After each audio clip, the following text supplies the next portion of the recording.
Vrydag het ek en Lorinda die strate ingevaar en ons het soveel goed gehad om te doen. Ons het hare gaan doen en ons was in die winkels gewees en so kon ons ook 'n breather vat. Ons het by hierdie chef shop 'n winkeltjie in die Oos-Kaap het ons gaan sit en ons het net 'n 5 minute gevat en 'n lekker cappuccino geniet.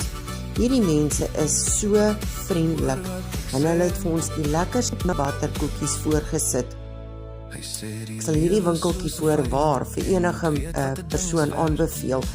En so het ek en Lorinda tussendeur die kuier, die cappuccino, die ontbyt, die winkel van winkel na winkel stappery, het ons met ons selfone gedoen wat ons moes doen, boodskappe geantwoord en ons het gewerk.